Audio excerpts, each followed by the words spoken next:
Glórias a Deus. A paz do Senhor, igreja. Como é que vocês estão hoje? Estão alegres? Rapaz, quando a gente está na presença de Deus, a Bíblia garante, até a tristeza salta de alegria. E, irmãos, estou alegre, de estar aqui esta noite, mais uma feita. E assim que Deus possa nos falar ao coração, empreste os seus ouvidos a Deus. E tenho certeza que Ele vai falar debaixo deste pavilhão aqui, em nome de Jesus. Amém? Isaías, capítulo de número 53. Os irmãos assim abram para estar lendo junto comigo. Glória a Deus. Verso 4 em diante. Amém? Isaías de número 53. Verso 4 em diante. Deus tem uma palavra para a sua vida hoje. Quantos acharam? Diz assim a palavra do nosso eterno Deus: verdadeiramente Ele tomou sobre si as nossas enfermidades e as nossas dores levou sobre si, e nós o reputamos por aflito, ferido de Deus e oprimido. Mas Ele foi ferido pelas nossas transgressões e moído pelas nossas iniquidades. O castigo que nos traz a paz estava sobre Ele, e pelas suas pisaduras nós fomos sarados. Então você seja sarado esta noite em nome de Jesus. Amém ou não amém? Eu quero assim estar orando em concordância com o servo, com o pastor Yuri, pelo aquilo que Deus me tem de costume em oração. Amém, queridos? Senhor Deus e Pai, em nome de Jesus, eu quero nesse exato momento, Senhor, enaltecer o Teu nome, dizer que Tu és grande, Tu és maior que todas as coisas. Bem sei eu, Senhor, que a Tua igreja, Senhor, não veio aqui para ouvir o homem falar, não veio para ouvir o evangelista Michel pregar, mas veio receber da Tua palavra, veio receber do Teu Espírito Santo. Aqui está a Tua noiva, Senhor. Alá, rabachuriamanai, meu Deus, que eu venha ficar pequenino, mas que o Senhor, meu Deus, se faça grande na vida da Tua noiva, porque é isso que eu te peço, Senhor. A palavra chegue aos ouvidos, em nome de Jesus e Nazaré. Eu te louvo e te agradeço, em nome de Jesus. Amém e graças a Deus. Amém, igreja? Irmãos, o texto qual nós lemos é um texto muito forte. Isaías é o maior profeta messiânico já posto sobre a Bíblia Sagrada. E sabe, quando Isaías começa a decretar e a falar sobre o texto de 53 e os versos qual nós lemos, ele está mostrando a via dolorosa que o teu Senhor, o teu Salvador irá passar. O tema central da Bíblia, sabe, ele é salvação. O tema central da Bíblia é Jesus que iria vir para remir o seu povo e a fazer a religação do homem com Deus. E o nome de Isaías significa salvação de Jeová, o Deus de Israel. O texto qual nós estamos lendo, sabe, já está fazendo alusão ao princípio das dores que o teu Senhor iria estar passando. Você vai ver que quando Isaías começa a declarar isso, ele está mostrando com clareza que o teu Senhor, ele vai passar, sabe, ser oprimido. O teu Senhor, ele vai passar pela roda de escarnecedores que vão zombar, vão escarnecer dele, vão cuspir no rosto dele. Que ele vai ser oprimido. E de uma forma infeliz para todos nós, mas feliz ao mesmo tempo, que nos garantiu vitória e salvação. Você crê nisso?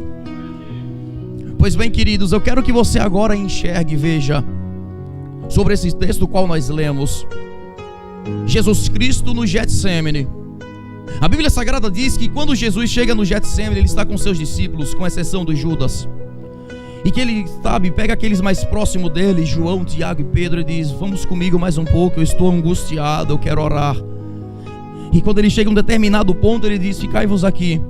E toma um tiro de pedra, diz as Escrituras, e quando ele se dobra o joelho, você vai ver que Jesus ora assim, diz: Pai, se possível for, passa de mim esse cálice sem que eu beba, mas todavia não se faça a minha vontade, mas sim a tua vontade.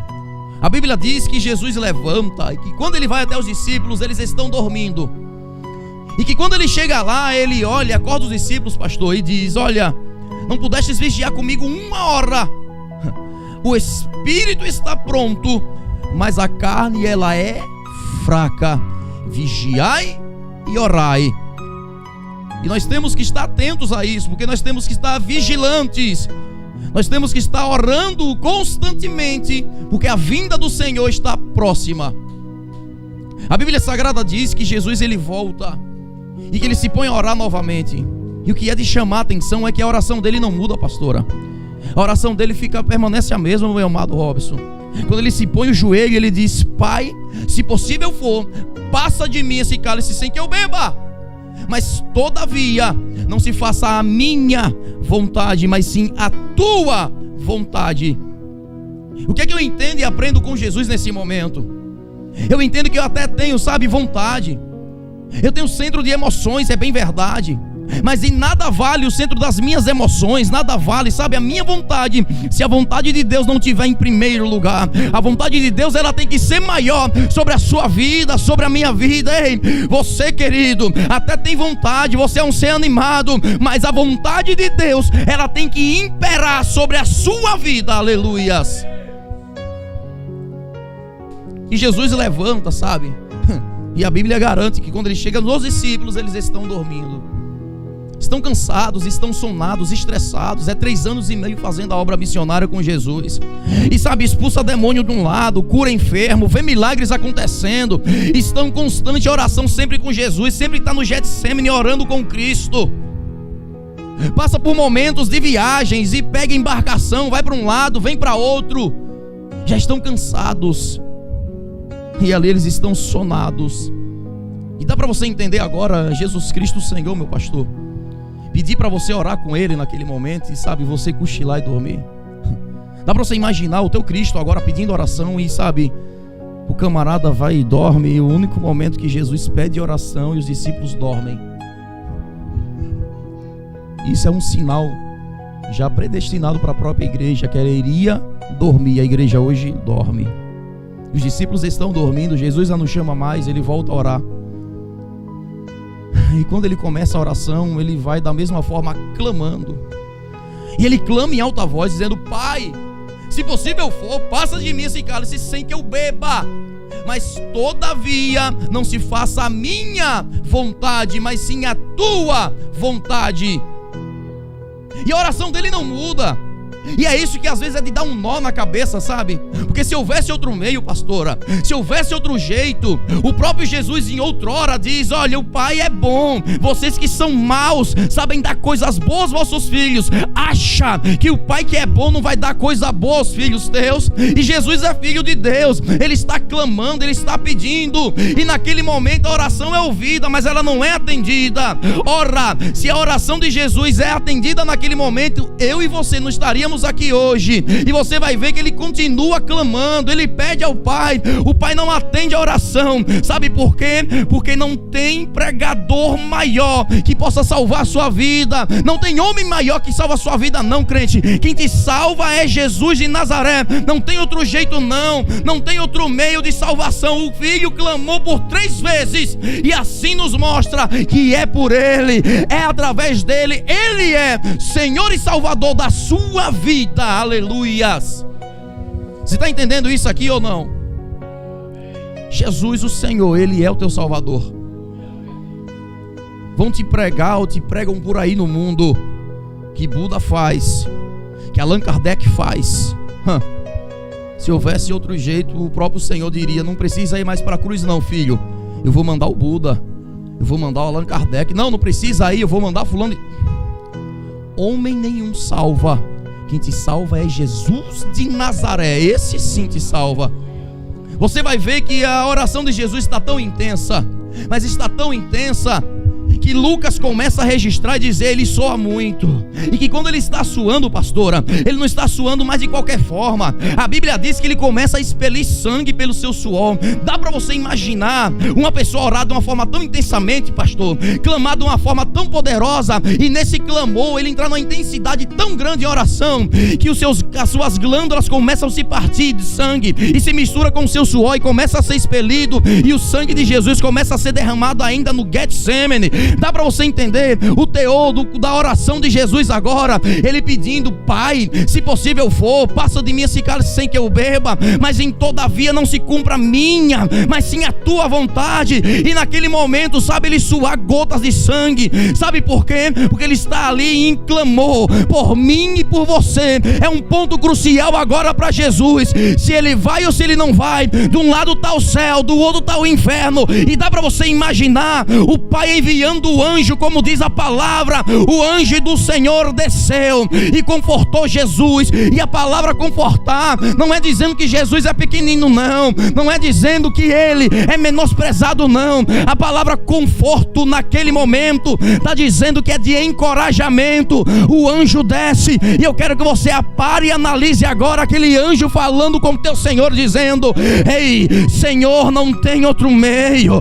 Ei, o teu Pai me enviou aqui agora. Todo o céu está contigo agora nesse momento, e o teu Pai manda te dizer que não vai ter outro jeito, não tem outro meio, não tem outro Salvador. Tu és o Cordeiro Santo que tira o pecado do mundo. Tu és a luz deste mundo. Aleluias. Dá para você entender isso? Que não é outro jeito, não tem outra porta, é Jesus, o Nazareno. Oh, aleluias. Naquele momento a Bíblia diz que Jesus levanta. Ele já está confortado pelos céus. E quando ele chega aos discípulos, a Bíblia garante que os discípulos ainda estão dormindo. E ele chama eles, exclama e diz: levanta, não tem mais jeito, o Filho do Homem vai ser entregue, vamos. Eles levantam, sabe? E que quando eles levantam, chegam até os outros discípulos, se reúnem e começa, sabe, agora aquela interrogação entre eles próprios, dizendo: nunca vimos o mestre desse jeito, nunca vimos o mestre de tal forma. O que está acontecendo com o Senhor Jesus agora? E fica, sabe, aquela confusão entre eles sem entender direito. E é de dar um nó na cabeça dos discípulos, porque em outrora eles veem Jesus ressuscitando morto. Em outrora ele vê leproso, o qual na época na medicina não tinha, sabe, jeito, e ele dizer ser limpo, e o camarada fica limpo, ele encoraja todos. Sabe, em outrora eles veem um filho de uma viúva que está lá morto também. Ele toca no esquife e diz: ei, levanta, menino. Ou seja, a morte não pode com Jesus. Ele ali naquele momento faz um morto ressuscitar. Em outroras o antepenúltimo, melhor, o penúltimo milagre, ele chega e diz: Lázaro, sai para fora. E Lázaro sai da tumba fria. Dá para você entender a confusão que está na cabeça dos discípulos agora, dizendo: ele é Senhor, porque ele está tão aflito de tal forma. Só que a Bíblia diz que enquanto eles estão nessa aflição, e Jesus na agonia, depois que expeliu seu sangue, eles se encontram, sabe, com a caravana de acusadores. Uma caravana que estava ali para oprimir, reprimir Jesus. A caravana de soldados de sacerdotes. E que naquele momento, quando se chocam, Judas está presente também. E dá para entender melhor que o teu Senhor, ele toma frente por mim e por você. A Bíblia diz que quando há esse choque, os discípulos ficam sem entender nada. E eles dizem: Senhor, que te faremos com esses aí? Feriremos a espada? Jesus fica calado por um momento, mas abre a sua boca e diz: olha, aqui vocês estão procurando, a quem procureis? E ele toma a frente, sabe, minha e sua, e diz: vocês estão procurando a quem? E os discípulos estão atrás dele. E ele diz: nós procuramos o Cristo. Ei-lo aqui. Rapaz, de verdade, vou falar por mim. Se fosse eu, sabendo que ia passar por mão romana, passando toda a tortura que iria passar, estamos procurando você, Michel Lopes. Sangue do Cordeiro, pastor. Eu dava um passo para trás e dizia: Pedro, como você que é mais corajoso que eu, vai lá. Verdade, mas Jesus não. Ele tomou um passo à frente e disse: ei-lo aqui. E sabe o que é interessante? Que o soldado não acredita. O soldado do sacerdote fica olhando e dizendo: tem que ser louco. Sabe que nós viemos aqui para prender ele, levar para o tribunal do Sinédrio, e ele dizer que é o Cristo. Não é ele, não. Isso é tão caracterizado que Jesus pergunta novamente, porque eles não tomam força, não tomam posição. E Jesus pergunta novamente, minha pastora, e diz: ei, o que viestes fazer aqui? Eles dizem: nós viemos pegar o Cristo. Ele dá mais um passo por mim e por você e diz: ei-lo aqui. Dá para você entender que Jesus não retrocedeu, ele avançou por mim e por você. Ele tomou a sua frente, ele tomou a sua dor. Sabe quando a gente é mais novo, que tem alguma coisa, que tem um coleguinha que está lá e quer brigar numa escola, seja lá o que for, tem outro que talvez seja maior, toma a nossa frente, toma a nossa dor. O grandão da Galileia, ele tomou a sua frente naquela noite, Rabashuria Manai. Ele tomou em posição e disse: eu vou por ele, eu vou por esta igreja, eu vou, não importa que eu vou passar não. Ei, vai ser cumprido, é religação com o Pai. Todos aqueles que o Pai me deu, não vou deixar um fora não. Eu vou por cada um deles, aleluia. Eles olham, ficam: será? Judas vai lá. Judas vai e diz: salve Rabi, e dá um ósculo do Senhor. E naquele momento, sabe, Marcos registra que Jesus ainda faz uma pergunta para ele e diz: amigo, a que viestes? Sabe, e Judas não entendia o que estava acontecendo. Judas naquele momento fica ainda mais desencorajado, fica na sensação de ser, sabe, realmente um criminoso, de ser aquele que estava entregando o Filho de Deus, de ser o maior traidor de todas as histórias. Não contém as suas lágrimas, corre. E a Bíblia Sagrada diz que depois ele vai jogar as moedas de prata e já não tem mais jeito para Judas. O que Jesus está fazendo ali é óbvio. Se ele já sabe que Judas está entregando ele, ele faz a pergunta bem simples. Jesus está perguntando: o que é que você veio fazer aqui? Confessa. Se você confessar, está livre de todos os pecados, porque eu vim para remir todos os pecados. Às vezes a gente olha para Judas com um olho clínico humano e diz: é um infeliz esse camarada, fez isso com o Senhor. Mas a importância de Judas para a nossa história hoje foi grande. A questão é que naquela época, naquele meio, por Judas não entender, ele infelizmente, como Atos registra, se precipitou-se e se enforcou. Mas dá para você entender se Judas tivesse esperado pelo menos 3 dias. Eu, o pastor Yuri, que já sabemos, todos vocês que já sabem da história hoje, se eu tivesse visto Judas, Judas, espera só 3 dias, querido. É verdade, você entregou, foi um pecado terrível. Bom seria que este tal homem não existisse, disse Jesus. Mas já que você entregou, espera 3 dias, porque ao 3º dia, oh glórias, ele vai ressuscitar. E quando ele ressuscitar, o plano e a obra de Deus, você vai ver em testemunho. E esse que antes morrera, que hoje mesmo ressuscitaste ao 3º dia, é ele mesmo quem vai remir todos os seus pecados. Oh aleluias! Dá para você entender que Jesus, ele veio sobre a terra por mim, por você, mas ele não ia passar de qualquer jeito. Ele opera milagres, ele deixa seu ministério firmado, ele mostra, ele lhe diz que primeiro você tem que amar a Deus, não adianta nada você seguir toda a lei, que sabe, você vai amar a Deus e ter que amar o teu próximo como a ti mesmo, você vai cumprir tudo o que está no Velho Testamento, fazendo só apenas 2 coisas: amando a Deus sobre todas as coisas e ao próximo como a ti mesmo. Porque é impossível para o homem ser salvo por si próprio, irmão Robson. Para o homem ser salvo por ele mesmo, misericórdia, não tem como, isso é impossível aos olhos do homem. Mas o Senhor Deus nos ama tanto, como João declara, que Deus amou o mundo de tal maneira que entregou o seu Filho unigênito, para que todo aquele que nele crê não pereça, mas tenha vida eterna, que enviou Jesus para garantir a minha vitória, a minha salvação, a sua salvação. Pois bem, soldados dos sacerdotes põem a mão em Jesus e pegam ele e começam, sabe, a bater muito, esbofetear, zombar dele. Levam ele para o Sinédrio naquele momento, que é a mais alta corte que existia em Israel para o povo judeu. E lá está uma preparação, tem uma cama de gatos já pronta, se fosse preciso, para Jesus deitar. Só que ele permanece calado e mudo. E quando, sabe, eles começam a interrogar e dizendo: olha, ele fez tais sinais, ele fez assim, ele fez assado, com testemunhas falsas, e não se encontra, sabe, em quem incriminar Jesus. Caifás e Anás, que são os dois sacerdotes de Israel naquela época, porque o Anás, ele foi destituído por Roma, mas que para o povo israelita nenhum sacerdote pode ser destituído a não ser pela morte. Morre e se levanta outro sacerdote, mas um povo destituir. Então, para o povo de Israel tinham dois sacerdotes: Anás, porque ele não poderia ser destituído, e Caifás, que era o genro de Anás. E Caifás toma a frente, induzido também pelo seu sogro, mas os dois na mesma comunhão, no mesmo, sabe, compacto, estão na mesma linhagem, na mesma direção.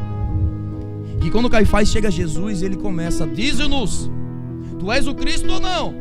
E Jesus permanece calado: tu és o rei ou não? Tu és o Messias? E Jesus permanece calado, porque assim diz a Escritura, que como ovelha muda levada ao matadouro seria o Cristo. E ele permanece calado do mesmo jeito. Só que quando Caifás naquele momento faz: conjuro-te pelo Deus vivo, que responde agora se és o Deus vivo, ou o filho do Deus vivo ou não. Conjurar-te para um judeu é afirmar pelo Deus dos céus e não poder negar sobre pena capital de falar realmente a verdade. E Jesus não mente. Jesus só fala a verdade, meu pastor. E que quando ele fala, o inferno todo cai por terra, porque a palavra do Senhor, ela não volta atrás, ela não volta vazia, ela tem direção, ela tem alvo, minha pastora. Quando Caifás naquele momento faz isso, Jesus abre a sua boca e diz: eu sou, e verás o Filho do Homem descer das altas nuvens com seus anjos. Oh, Rabachuri Yamanai, ele é eternamente. A Bíblia Sagrada diz que Jesus Cristo é o mesmo ontem, é o mesmo hoje e será o mesmo eternamente. Oh, aleluias! Ele não muda. O sacerdote rasga suas vestes. Levítico diz que o sacerdote não poderia fazer de tal forma, e ele faz mais uma blasfêmia contra eles próprios. Pois bem, por ser festa da Páscoa, a festa dos pães asmos, eles não podem pôr a mão no prisioneiro, meu amado. Eles pegam Jesus agora e vai levar, sabe, ele agora à corte romana. E que dá para você imaginar Pilatos recebendo Jesus agora. E que quando chega ele, está Anás e Caifás lá. E Caifás, por ser o sumo sacerdote posto por Roma, se apresenta e diz: trouxemos um prisioneiro, réu de morte ele é. O que foi que esse homem fez? Ele disse que é rei dos judeus, ele disse que é o Messias. Ele é o rei, é o Messias? Traz ele cá para me interrogar. Quando Pilatos começa a interrogar Jesus, a Bíblia diz que ele permanece calado. E sabe, Pilatos fica: mas como ele é o rei dos judeus? Aí ele diz: me diz, tu é o rei do teu povo que me entregou, fala, diz alguma coisa. Não sabe que eu tenho poder e autoridade para te soltar ou te crucificar? Oh, glórias. Aí Jesus disse: é bem verdade, você tem poder, mas saiba de uma coisa: nenhum poder você teria se não viesse dos céus. Oh, aleluias. Dá para você imaginar Pilatos sendo governador, pensando que é o bambambam, sabe, naquela, olhando para ele, dizendo: ele não é qualquer um não, para responder um governador tete a tete da forma que ele deu. Esse daí não é qualquer um, verdadeiramente esse é filho de Deus. Opa, já dá um passo para trás, já recua. Aí Pilatos vai até os camaradas e diz: ele não é qualquer um não, posso fazer não. Com a acusação que tem ele, não vi nada de acusação sobre este homem. Vocês querem que eu faça o quê? Tá feito nada, vou liberar ele. Não, ele disse que é rei, nós temos um rei, já se chama César. E traz o homem cá. Quando Jesus chega no tribunal de Pilatos, o povo todo grita: Galileu!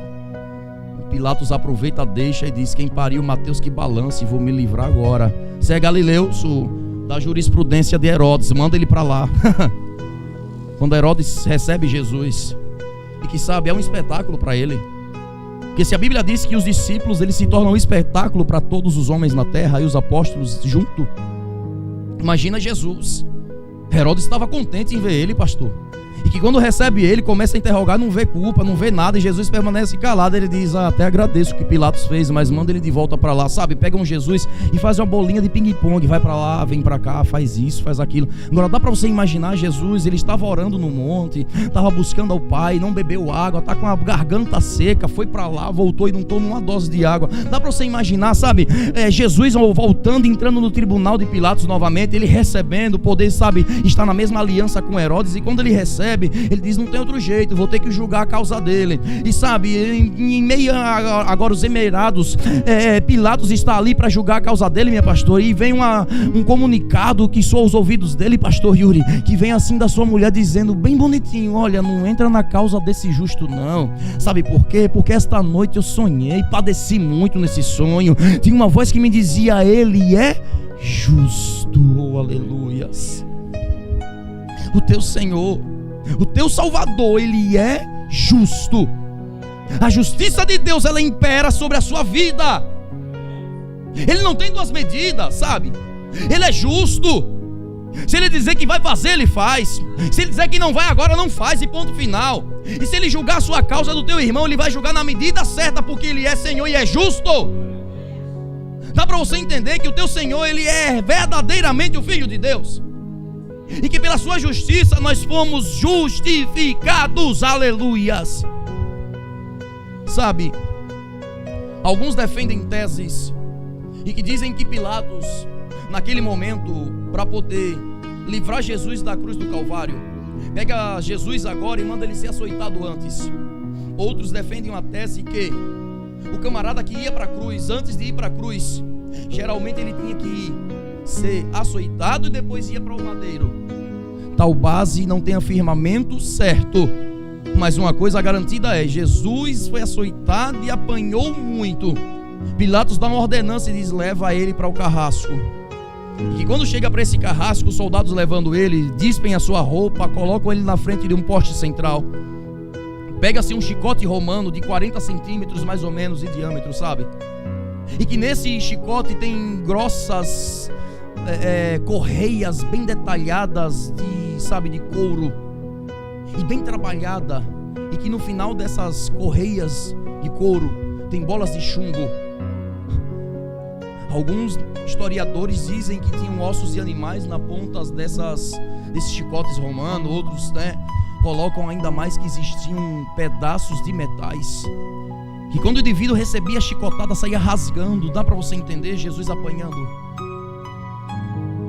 Digamos que fosse simplesmente da primeira forma, sem ossos, sem pedaços de metais. A primeira vez que o chicote batesse, com as bolas de chumbo só abraçando o corpo de Jesus, sairia puxando, queimando, rasgando. Mas mais chicotada dentro, a pele se abre e começa a derramar sangue. E a Bíblia faz questão de dizer que Jesus começa a derramar sangue no açoite.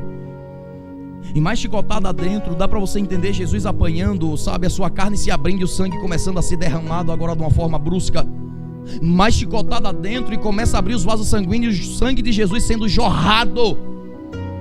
E ele começando a ter um esgotamento físico agora. Dá para você entender que Jesus não foi lá de qualquer jeito. Dá para você entender que Jesus, por mim, por você, ele sofreu e apanhou muito. E que o massacre estava ali, as caras, as suas vistas e a vista de todos, para deixar bem claro que Jesus iria ser moído, iria ser transpassado até, mas para poder te garantir vitória. Dá para você entender isso? E que quando ele apanha daquele jeito, a Bíblia diz que ele meio que semi-desmaiou em cima do seu próprio sangue. E os soldados foram lá. Só que Jesus, ele não é, sabe, querido naquele momento. Ele é condenado. E o camarada que era condenado para um romano, não importava se era verdade ou não, ele tinha que sofrer a pena capital. E a cruz era a pena capital naquela época, como ainda em alguns lugares nos Estados Unidos a cadeira elétrica é pena banal e capital. Você vai ver que quando eles chegam em Jesus, eles zombam dele, fazem dele coisa nenhuma, minha amada. Olha para Jesus e diz: você é da origem do interior, você de Nazaré, rei dos judeus? Não, é do interiorzinho. Já que você é rei, te falta algo, ó rei. Todo rei que é rei tem manto real. Tome o manto real e cobre em Jesus. Todo rei que se preza tem cetro real. Toma a cana trilhada. Te falta uma coisa, rei, porque sobre todo reinado existe acima da cabeça dele a coroa. Vou te tecer uma coroa de espinhos. Dá para você imaginar o soldado tecendo aquela coroa, tecendo e zombando de Jesus. E quando ele coloca na cabeça de Jesus, ele pega a cana trilhada e que ele bate na cabeça de Jesus, o espinho crava, sabe, nos orifícios, sai agora encravando e derramando o sangue de Jesus mais e mais. Dá para você entender a coroa de espinhos cravada na cabeça de Jesus por mim e por você? Será que você consegue enxergar isso? Jesus sofrendo pelo pecado de toda a humanidade. Levam ele até Pilatos. E ali Pilatos foi estrategista e mostrou que era governador de verdade e que era gabaritado. Porque ele faz uma cena agora e diz: bota o Barrabás de um lado, Jesus do outro. Eu quero livrar Jesus. Então, se eu falar que Barrabás é coisa braba, que não presta, como a gente costuma dizer, vão livrar Jesus. Está aqui Barrabás. E vocês sabem que eu, anualmente, como governador, na festa de vocês, por costume, solto um prisioneiro de vocês. Está Barrabás, fez montinho no meio de vocês, usurpou, matou. A quem vocês querem que eu solte? Do outro lado está Jesus, o rei de vocês, curou, levantou enfermos. Quem vocês querem que eu solte? E o povo corrompido grita: solta Barrabás. E o Cristo, dá para você entender Pilatos olhando agora dizendo: como? E o Cristo, o rei de vocês, o que é que eu faço agora? Não temos outro rei senão a César, disse o povo. Trocaram Jesus por qualquer coisa. Trocaram Jesus por um homem, por um império falido, um império que propagava uma paz falsa, que esta mesma paz tinha que vir abaixo de jugo de espada, sabe, através de guerra.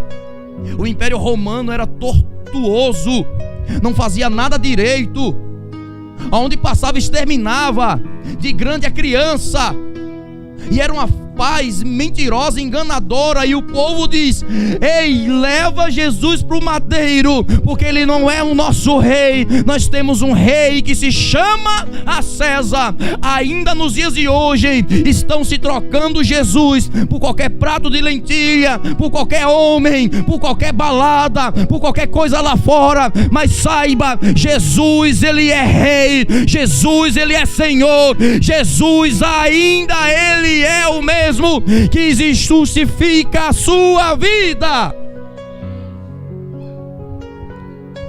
Aleluia mesmo, irmão. Estou com você, viu? Glória a Deus. Aleluia,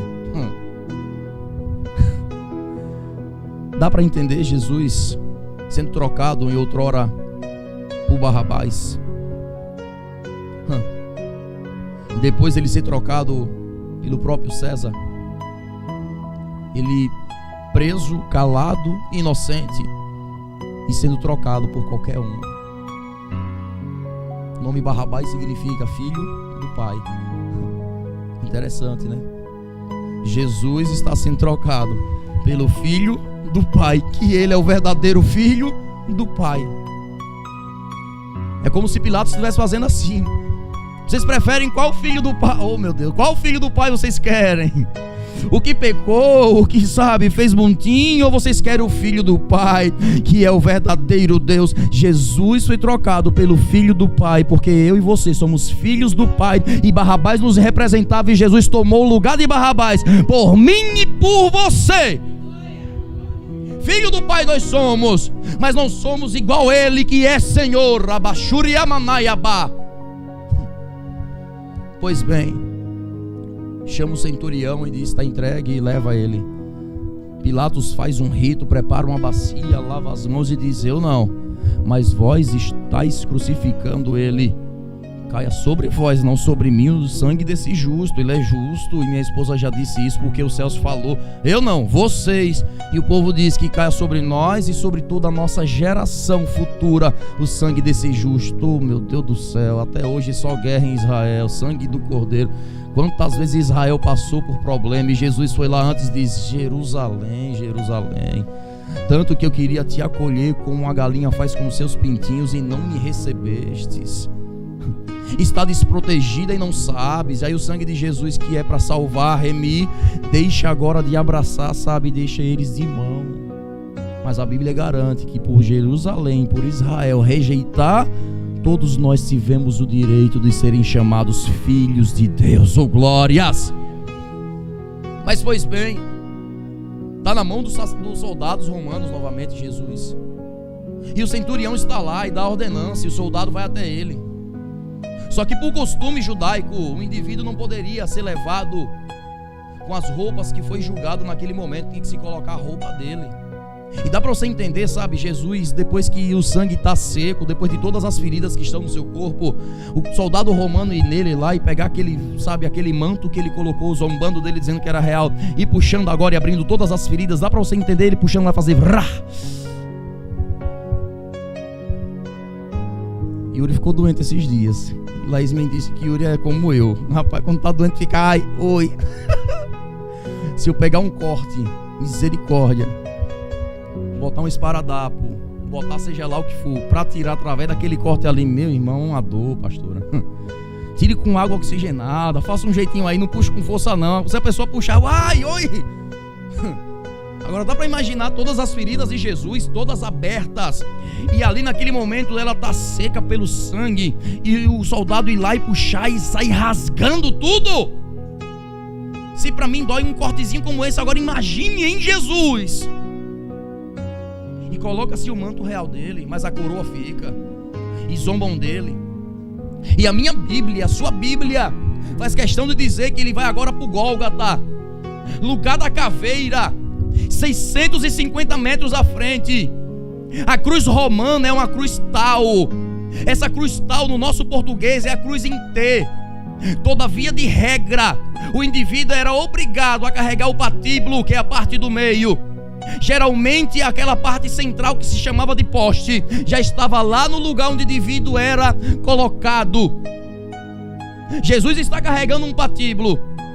Em outros talvez carregava-se também a cruz por inteiro, mas em toda via de regra, da forma que estou falando, consulte, o camarada levava o patíbulo, e que esse patíbulo era pesado. Esse mesmo patíbulo, ele não era polido igual a cadeira que vocês estão sentados agora. Você está sentado numa cadeira e ela não vai lhe machucar, ela não vai deixar farpos e fiarpos, mas quando Jesus abraça o madeiro e que se coloca nos ombros dele, oh glórias, dá para sentir o peso. Dá para você sentir farpos e fiarpos abraçando os ombros de Jesus agora, machucando mais do que ele já está machucado. A Bíblia faz questão de dizer que Jesus cai a primeira vez na sua via dolorosa. Dá para você imaginar, na hora que ele cai, esse mesmo patíbulo que está nas costas dele sair raspando, rasgando as costas de Jesus com aquela madeira. Acha que foi de qualquer jeito que o teu Senhor passou o sofrimento para você estar aqui esta noite? Não, Jesus foi torturado, apanhou muito para lhe garantir vitória. A Bíblia diz que Jesus vai levantar e que ele se põe de pé novamente. E tome nota, assim como eu disse no início, ele avança e não quer recuar. Ele diz: eu vou por eles. E levanta e pega o patíbulo novamente, coloca sobre os seus ombros. E quando ele está andando, escarnecido, sendo cuspido, triturado, machucado e todo mundo zombando nele, a Bíblia diz que ele cai pela segunda vez.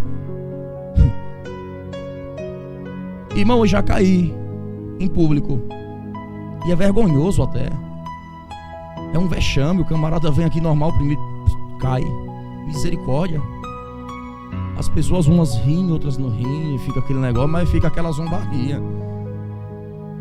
Imagina o teu Senhor, Rei do Universo, aquele que te criou, caindo, sendo zombado por você. Às vezes a gente não dá o valor devido, misericórdia, eu não dou o valor devido, às vezes necessário. A Bíblia diz que Jesus levanta pela segunda vez, é verdade, mas que nessa via dolorosa qual ele está passando, ele cai pela terceira vez. E na terceira vez, queridos, ele tenta levantar e não consegue, pastor. Ele se espreme para um lado, vai para outro, não consegue levantar o seu corpo mais, irmão Robson. Ele tenta tomar força e o corpo não aguenta mais, está esgotado fisicamente. Dá para você entender, você tentar levantar essa cadeira agora e você não conseguir? Dá para você entender, sabe, vou acordar pela manhã, você tentar levantar o seu corpo e não conseguir levantar. Jesus está tentando levantar e não consegue. Dá para você entender que o teu Senhor foi humilhado, maltratado, deu todo o esgotamento físico dele por mim e por você, e não conseguia nem se levantar e ficar ereto igual um homem. O corpo de Jesus está dizendo claramente para ele: eu não aguento mais, eu tenho que te puxar para baixo. O cérebro está dando comando, dizendo: vai, avança por eles, mas eu não consigo mais, te puxo para baixo. Jesus, fica embaixo e não levanta. Vai passando o homem de origem cinética. O centurião vê que Jesus não tem condições de levantar mais, já está esgotado fisicamente, já deixou muito sangue lá no princípio, e veio e diz: vem cá, você, pai de Alexandre Rufo, você vai carregar essa cruz com ele. Não vou não, nem conheço o indivíduo. O que foi que eu fiz para carregar com ele? Não sei nem quem é. Vai desobedecer a César? Vai carregar a cruz com ele. E o camarada pega Jesus, abraça ele, levanta, pega o patíbulo, e Jesus já não leva mais o patíbulo. E sabe, e Jesus vai abraçado, mas não parou, foi para o caminho do vencedor, dizendo: eu vou vencer por eles. Isso é fantástico, porque se fosse outro, dizia: me deixa aqui mesmo, não vou mais não, fico aqui mesmo, meu corpo não aguenta. Mas Jesus ainda vai, abraçado com o homem e sendo levado. Dá para você entender o rei do universo precisando de ajuda agora para andar? E a Bíblia diz que, sabe, a terra é como estribos para o Senhor, que os seus pés estão nela para descansar. Dá para você entender o teu Senhor, rei do universo, que é maior que todas as coisas, precisar de uma ajuda para poder estar andando por mim, por você. E ali é aquilo que ele demonstrou, dizendo: bom samaritano, você tem que ser, sabe, verdadeiro amigo do teu próximo. Você tem que ajudar e agarrar mesmo e levantar com ele. E o teu próprio Senhor, sendo Senhor e Salvador do universo, se sujeitou a ser ajudado, quanto mais eu e você. Pois bem, Jesus chega no Gólgota. O camarada de origem cinética deixa lá mesmo o sirineu, sai pela culatra. Jesus fica, está na mão agora, sabe, do carrasco. E o carrasco olha para Jesus, aquela cruz é uma cruz romana, uma cruz tal, só está o patíbulo. Ele diz: olha, isso aqui é para Barrabás. Pega-se, sabe, o braço de Jesus, procura-se depressão no pulso dele, e vem a primeira pregoada.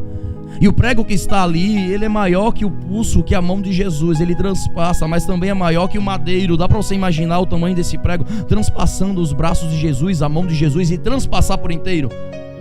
E que quando o carrasco vai, sabe, pegar a outra mão do Senhor Jesus, o outro braço, a cruz que é de Barrabás já está posta ali para Barrabás, já tinha feito de medida para Barrabás, já está até com a sua cavidade para o buraco, de que colocar o prego para o próprio Barrabás e não caber o braço de Jesus, eles precisarem puxar e deslocar o braço e não quebrar, mas puxar e deslocar o braço de Jesus. Que dor insuportável deslocar o ombro de Jesus para que ele pudesse chegar um pouco mais, onde a própria Bíblia garante em Isaías, dizendo: os meus ouvidos não estão agravados, nem os meus braços não estão encolhidos para não poder salvar.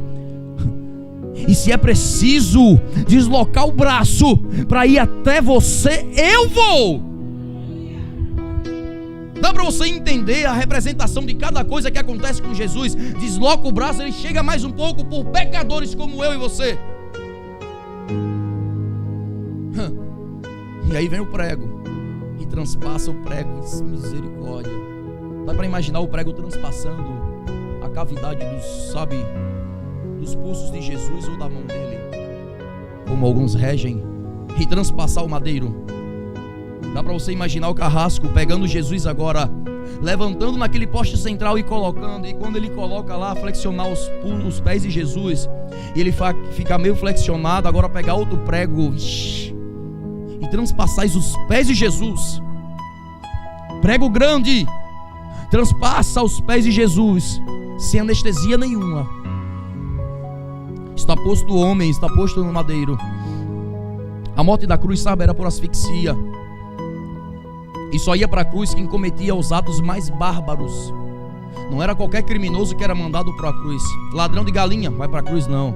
Cometeu altos crimes bárbaros à nossa sociedade, cruz.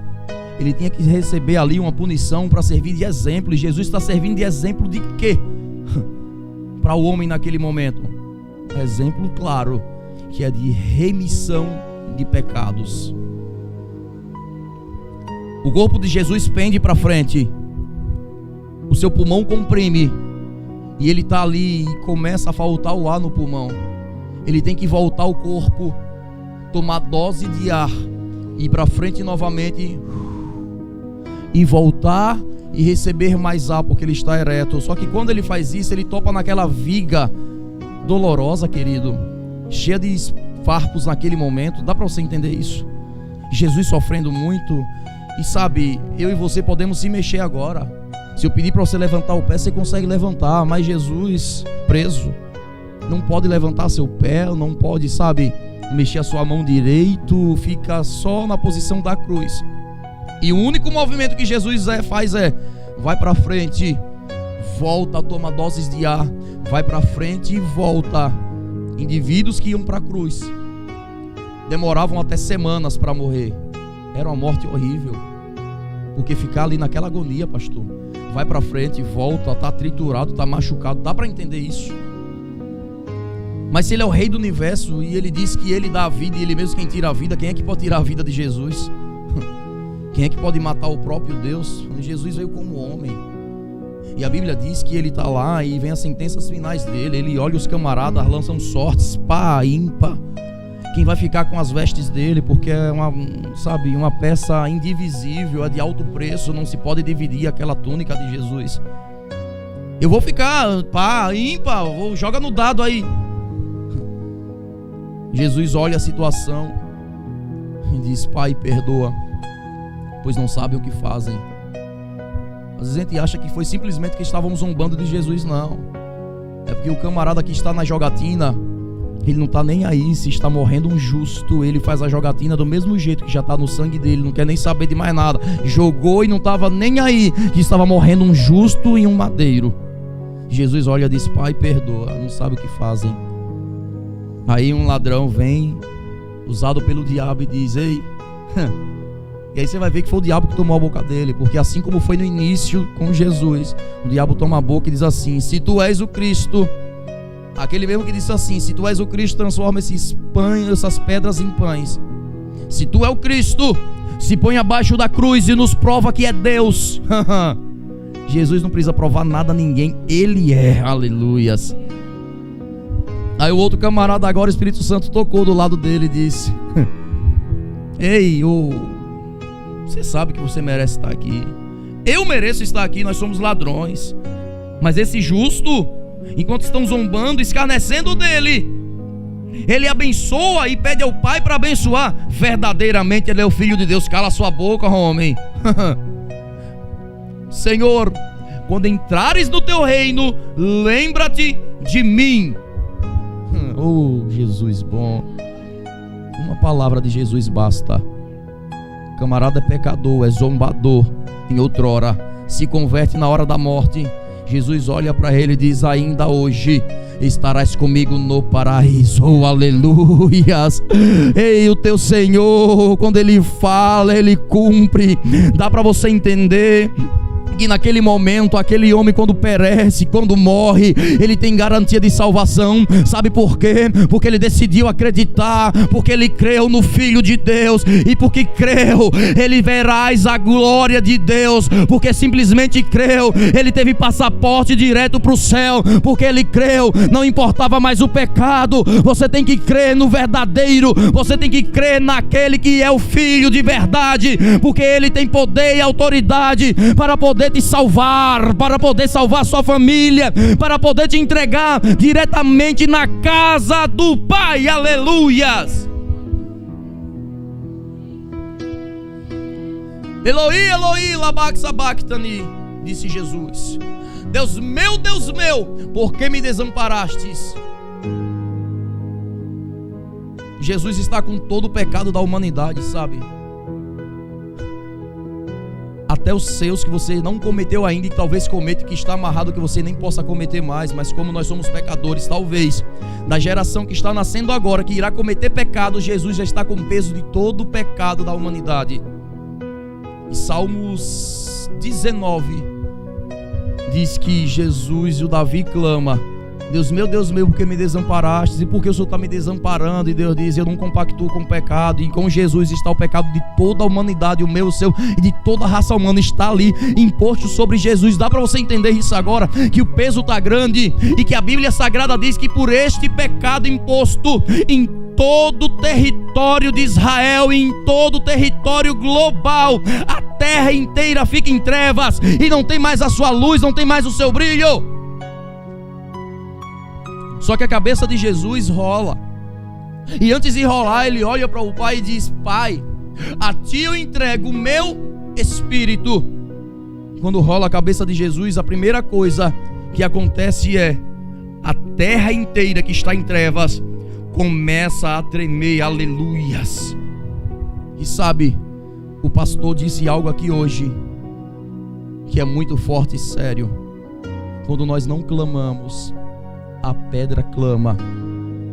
Naquele momento eu quero produzir direto do céu para você agora. Tudo que Jesus fala se cumpre.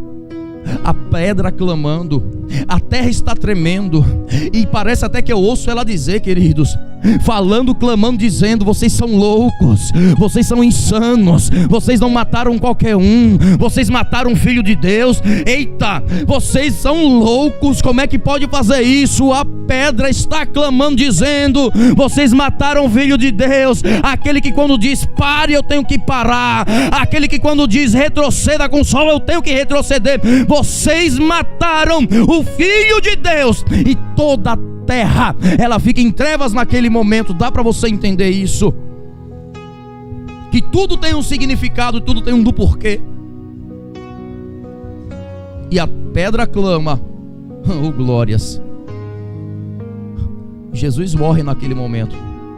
Apanhou como homem, sofreu como homem, pastora, morreu como homem, irmão Robson. Como é que você está me dizendo isso, irmão? Você tem certeza do que você está falando que tem, irmão? Qual base? Se ele vem como Deus, quem é que pode matar a Deus? Quem é que pode transpassar algo em Deus? Ninguém toca em Deus. O camarada estava lá, Uzai, e ele foi proteger a Arca da Aliança, que é a presença de Deus. E quando ele foi tocar, ao tocar ele morre instantaneamente. Ninguém toca em Deus, querido. Ninguém toca não. Jesus morre como homem, apanha como homem. Ninguém toca nele como Deus. Mas passou o primeiro dia, passou o segundo dia, e ao terceiro dia a Bíblia garante que desce um anjo do céu. Sabe aquele mesmo anjo que está confortando Jesus outrora? Ele desce lá, ele tem um aspecto de relâmpago, e que quando ele sai tirando aquela pedra, ei, a mesma terra que outrora estava clamando, dizendo mataram o Filho de Deus, ela é obrigada a clamar novamente, porque os homens não clamam e não estão entendendo o que estava acontecendo, clamando, dizendo: ei, santo, santo é ele, ressuscitou ressuscitou, é Rei do universo, é Senhor sobre todas as coisas. A Bíblia diz que Jesus levanta e que Ele está ressurgindo para me garantir. Ei, deixa eu te falar claramente: Jesus, o Senhor, Ele pode todas as coisas. Ele manda nos céus, Ele manda na terra. Ninguém pode impedir o agir de Deus. Ninguém vai romper aquilo que Deus já planejou sobre a sua vida. O fator principal é Cristo. Ei, o fator principal para a salvação é Jesus. Ele ressuscitou, aleluias. E nem a morte pode conter o teu Senhor, o teu Deus. Ei, lá no túmulo não está escrito jaz, mas está escrito ressuscitou ao terceiro dia. Oh, aleluias. Dá para você entender isso? Jesus ressuscitou ao terceiro dia, aleluias. Só que agora tem um detalhe: Jesus, quando ressuscita ao terceiro dia, Ele não ressuscita mais simplesmente como homem, oh glórias. A Bíblia garante e diz que no céu tem um verium e um veridio. É um que é 100% homem, mas é 100% Deus.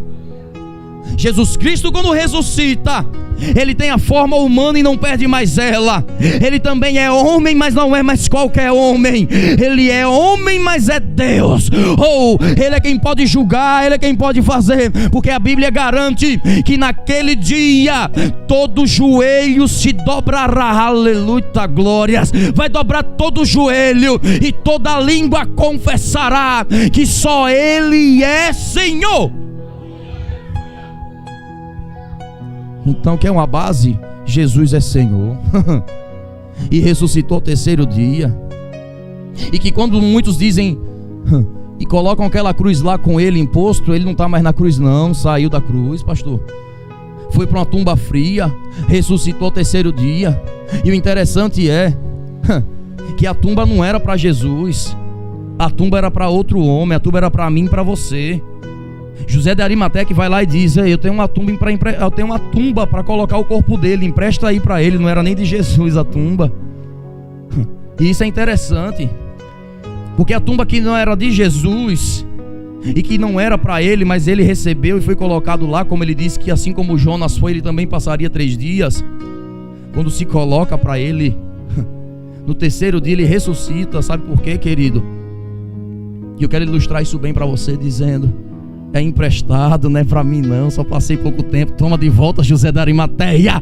Eita, Jesus é Senhor. A morte não pode conter com teu Deus. Era emprestado, devolve. É sua, José de Arimateia, porque você é homem morrente. Só naquele grande dia você vai ser homem morrente, mas vivente, se você se entregar de verdade para o teu Senhor. Ei, Jesus está dizendo claramente para você: se entrega para mim, vem até a mim, chegai-vos ao Senhor. Ele pode te dar solução, Ele pode te dar vida. Ele é quem renova a sua história, querido. Ele é quem faz sobre a sua vida. Ele é quem faz na vida da sua família. Ele é quem faz no seu casamento. Ele é quem restitui. Ele é quem restaura. Sabe por quê? Porque Ele é o mesmo ontem, hoje e eternamente. Está entendendo ou não?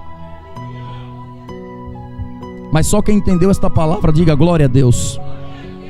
Quem entendeu de verdade, diga aleluias. Se alguém aqui não entendeu, diga amém. Todo mundo entendeu, coisa boa. Pastor, o horário já se avançou. Até aqui o Espírito Santo de Deus tem nos usado para falar aos vossos corações. Guardem esta palavra na tábua do coração.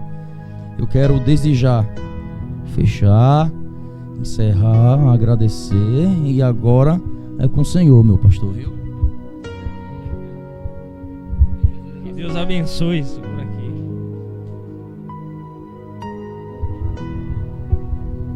Levanta, meu irmão, que eu vou orar. Toma água aí. Deus é fiel, né?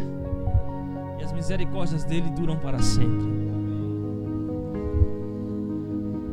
Falei que Deus ia falar contigo nessa noite. Quem estava de ouvidos atentos recebeu. Deus, Ele tem mais para te dar. Nunca desista desse Jesus que naquela cruz, como foi pregado aqui, se entregou por mim e por você. Vamos ficar de pé, vamos orar? Vem pra cá, meu irmão. Cadê esposa dele e o filho dele.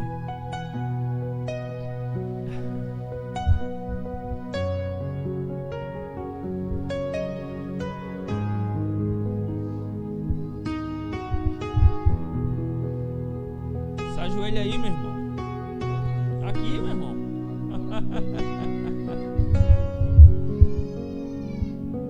Vamos estender as mãos para cá, vamos abençoar essa família. Meu Deus, não foi à toa, não foi por acaso, meu Pai, que o Senhor enviou a vida deles para próximo dessa igreja.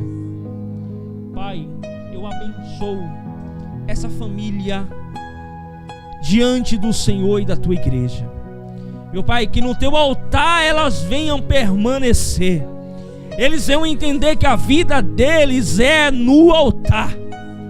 Meu Pai, supre a vida deles em necessidades, supre a vida deles em todas as coisas, mas principalmente supre a vida deles espiritualmente, porque o Senhor é Espírito e Espírito se comunica com Espírito.